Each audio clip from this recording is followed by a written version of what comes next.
Last summer, 9 months ago, you were in front of this committee, and Senator Cornyn said, "Do you believe that all Americans are racist?"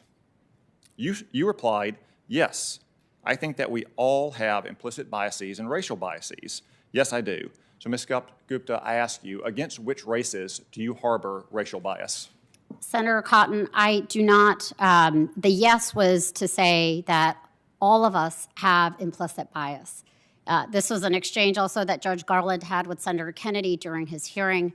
I believe that we all have implicit bias. It doesn't mean that we are harboring any racism at all. These are unconscious assumptions and stereotypes that can get made. And I remember that summer in the exchange with Senator Cornyn that we were discussing systemic racism and implicit bias, and my response was to say that all of us have implicit bias. Well, to be precise, you said we all have implicit biases and racial biases.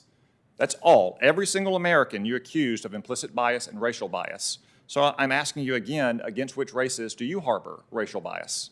I am quite aware that I know that I hold stereotypes that I have to manage. I'm a product of my culture. I'm a product, it's part of the human condition. And I believe that, one of the reasons I believe that all of us are able to manage implicit bias, but only if we can acknowledge our own. And I am not above anyone else in that matter. I think implicit bias is something that is part of the shared human condition.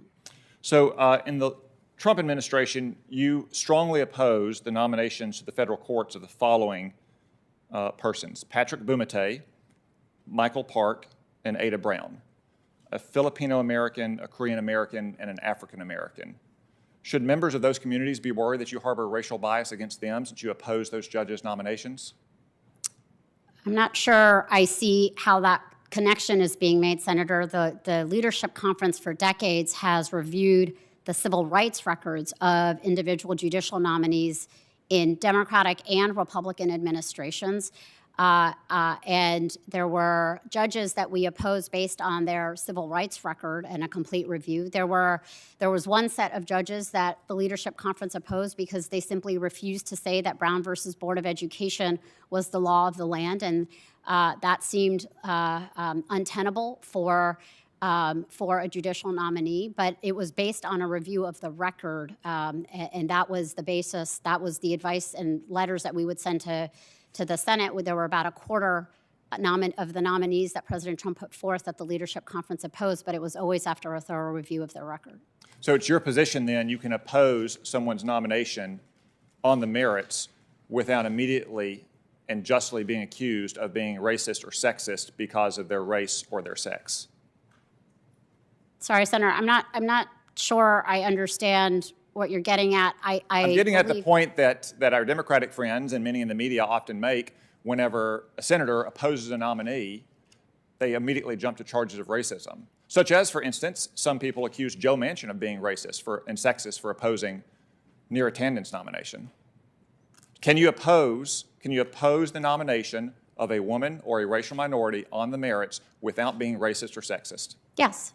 Thank you. Let's move on to another exchange you had with Senator Cornyn. You've had a lot of great exchanges with Senator Cornyn. You also said in response to a question about institutional racism, there is not an institution in this country that isn't suffering from institutional racism. There's not an institution in this country.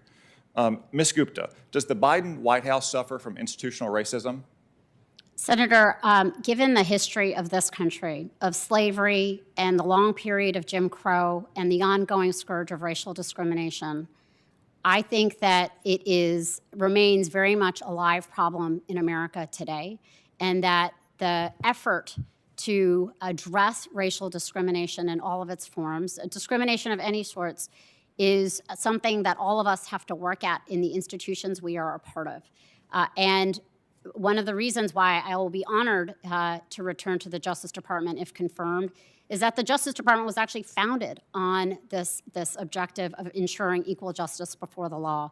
And the laws that Congress has enacted through the sacrifice and loss of life of Black Americans and Americans writ large, that is a kind of core function of the Justice Department is to enforce our federal civil rights laws and to fight discrimination where it happens for all Americans. So I'll just have the record reflect. I asked you simply, does the Biden White House suffer from institutional racism? And you didn't want to respond. My time is up here. I'll just say that I don't think you harbor racial bias towards any racial group or that you believe the Biden White House suffers from institutional racism.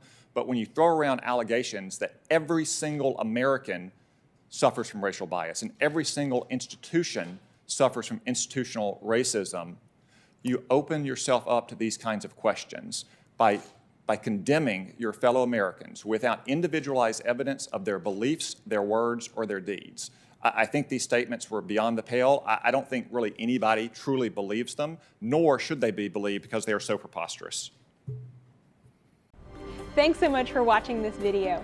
Be sure to hit the subscribe button so you never miss new content from the Daily Signal.